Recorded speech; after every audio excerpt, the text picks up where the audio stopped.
A Wonderful Story. Once there lived two wrestlers, who were both very, very strong. The stronger of the two had a daughter called Ajít. The other had no daughter at all. These wrestlers did not live in the same country, but their two villages were not far apart. One day the wrestler that had no daughter heard of the wrestler that had a daughter, and he determined to go and find him and wrestle with him to see who was the stronger.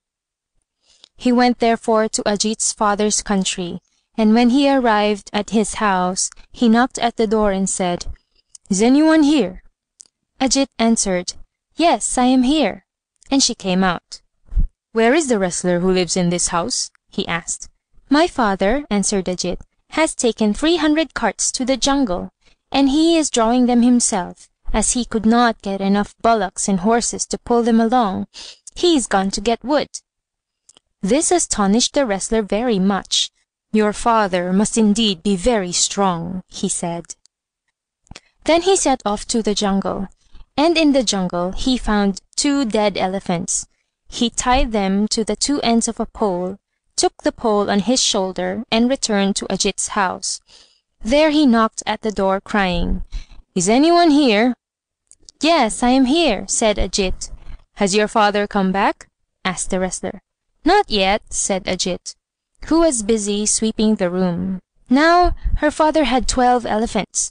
11 were in the stables, but one was lying dead in the room Ajit was sweeping, and as she swept the dead elephant without any trouble out of the door. This frightened the wrestler. "What a strong girl this is," he said to himself. When Ajit had swept all the dust out of the room, she came and gathered it and the dead elephant up, and threw the dust and elephant away. The wrestler was more and more astonished. He set off again to find Ajit's father, and met him pulling the 300 carts along. At this he was still more alarmed, but he said to him, "Will you wrestle with me now?" "No," said Ajit's father, "I won't, for here there is no one to see us." The other again begged him to wrestle at once, and at that moment an old woman bent with age came by. She was carrying bread to her son, who had taken his mother's 3,000 or 4,000 camels to browse. The first wrestler called to her at once, "Come and see us wrestle." "No," said the old woman, "for I must take my son his dinner. He is very hungry." "No, no, you must stay and see us wrestle," cried both the wrestlers. "I cannot stay," she said. "But do one of you stand on one of my hands and the other on the other, then you can wrestle as we go along." "You carry us!" cried the men. "You are so old, you will never be able to carry us." "Indeed I shall," said the old woman. So they got up on her hands, and she rested her hands, with the wrestlers standing on them, on her shoulders, and her son's flour cakes she put on her head. Thus they went on their way, and the men wrestled as they went. Now the old woman had told her son that if he did not do his work well, she would bring men to kill him. So he was dreadfully frightened when he saw his mother coming with the wrestlers. "Here is my mother coming to kill me," he said, and he tied up the 3,000 or 4,000 camels in his cloth, put them all on his head, and ran off with them as fast as he could. "Stop, stop!" cried his mother, when she saw him running away. But he only ran on still faster, and the old woman and the wrestlers ran after him. Just then a kite was flying about, and the kite said to itself, "There must be some meat in that man's cloth." So it swept down and carried off the bundle of camels. The old woman's son at this sat down and cried. The wrestlers soon came up to him and said, "What are you crying for?" "Oh," answered the boy, "my mother said that if I did not do my work, she would bring men to kill me. So, when I saw you coming with her, I tied all the camels up in my cloth, put them on my head, and ran off. A kite came down and carried them all away. That is why I am crying." The wrestlers were much astonished at the boy's strength and at the kite's strength, and they all three set off in the direction in which the kite had flown. Meanwhile, the kite had flown on till it had reached another country, and the daughter of the Raja of this country was sitting on the roof of the palace, combing her long black hair. The princess looked up at the kite and the bundle and said, "There must be meat in that bundle." At that moment the kite let the bundle of camels fall, and it fell into the princess's eye, and went deep into it. But her eye was so large that it did not hurt her much. "Oh, mother, mother!" she cried, "something has fallen into my eye. Come and take it out." Her mother rushed up, took the bundle of camels out of the princess's eye, and shoved the bundle into her pocket. The wrestlers and the old woman's son now came up, having seen all that happened. "Where is the bundle of camels?" said they. "And why do you cry?" they asked the princess. "Oh," said her mother, "she is crying because something fell into her eye." "It was the bundle of camels that fell into her eye, and the bundle is in your pocket," said the old woman's son to the Rání, and he put his hand into her pocket and pulled out the bundle. Then he and the wrestlers went back to Ajit's father's house, and on the way they met his old mother, who went with them. They invited a great many people to dinner, and Ajit took a large quantity of flour and made it into flat cakes. Then she handed a cake to the wrestler who had come to see her father, and gave one to everybody else. "I can't eat such a big cake as this," said the wrestler. "Can't you?" said Ajit. "I can't indeed," he answered. "It is much too big." "Then I will eat it myself," said Ajit. Taking it and all the other cakes, she popped them into her mouth together. "That is not half enough for me," she said. Then she offered him a can of water. "I cannot drink all that water," he said. "Can't you?" said Ajit.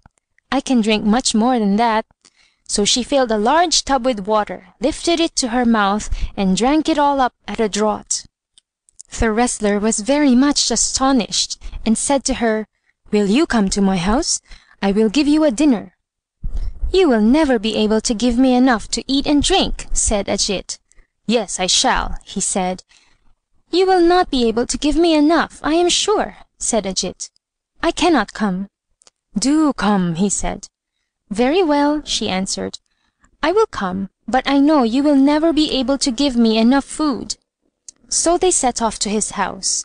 But when they had gone a little way, she said, "I must have my house with me." "I cannot carry your house," said the wrestler. "You must," said Ajit. "If you don't, I cannot go with you." "But I cannot carry your house," said the wrestler. "Well then," said Ajit, "I will carry it myself." So she went back, dug up her house, and hoisted it on her head. This frightened the wrestler. "What a strong woman she must be," he thought. "I will not wrestle with her father, for if I do, he will kill me." Then they all went on till they came to his house. When they got to it, Ajit set her house down on the ground, and the wrestler went to get the dinner he had promised her. He brought quantities of things, all sorts of things, everything he could think of. 3 kinds of flour, milk, dal, rice, curries, and meat. Then he showed them all to Ajit. "That is not enough for my dinner," she said. "Why, that would be hardly enough for my mice." The wrestler wondered very much at this, and asked, "Are your mice so very big?" "Yes, they are very big," she answered. "Come and see." So he took up all the food he had brought, and laid it on the floor of Ajit's house. Then at once all the mice came and ate it up, every bit. The wrestler was greatly surprised, and Ajit said, "Did I not tell you true? And did I not tell you you would never be able to get me enough to eat?" "Come to the Nabha Raja's country," said the wrestler. "There you will surely get enough to eat." To this she agreed. So she, her father, and the wrestler went off to the Nabha Raja's country. "I have brought a very strong girl," said the wrestler to the Nabha Raja. "I will try her strength," said the Raja. "Give me 3 elephants," said Ajit, "and I will carry them for you." Then the Raja sent for 3 elephants and said to her, "Now carry these." "Give me a rope," said Ajit. So they gave her a rope, and she tied the 3 elephants together and flung them over her shoulder. "Now where shall I throw them?" she said to the astonished Rajah. "Shall I throw them on to the roof of your palace, or onto the ground, or away out there?" "I don't know," said the Rajah. "Throw them upon my roof." She threw the elephants up onto the roof with such force that it broke, and the elephants fell through into the palace. "What have you done?" cried the Rajah. "It is not my fault," answered Ajít. "You told me to throw the elephants onto your roof, and so I did." Then the Rajah sent for a great many men and bullocks and horses to pull the elephants out of his palace, but they could not the first time they pulled. Then they tried a second time and succeeded, and they threw the elephants away. Then Ajít went home. "What shall I do with this dreadful woman?" said the Nabha Rajah. "She is sure to kill me and take all my country. I will try to kill her." So he got his sepoys and guns into order, and went out to kill Ajít. She was looking out of her window and saw them coming. "Oh," she said, "here is the Nabha Rajah coming to kill me." Then she went out of her house and asked him why he had come. "To kill you," said the Rajah. "Is that what you want to do?" she said, and with one hand she took up the Rajah, his guns, and his sepoys, and put them all under her arm, and she carried them all off to the Nabha Rajah's country. There she put the Rajah into prison, and made herself Rani of his kingdom. She was very much pleased at being Rani of the Nabha country, for it was a rich country, and there were quantities of fruits and of corn in it, and she lived happily for a long, long time. End of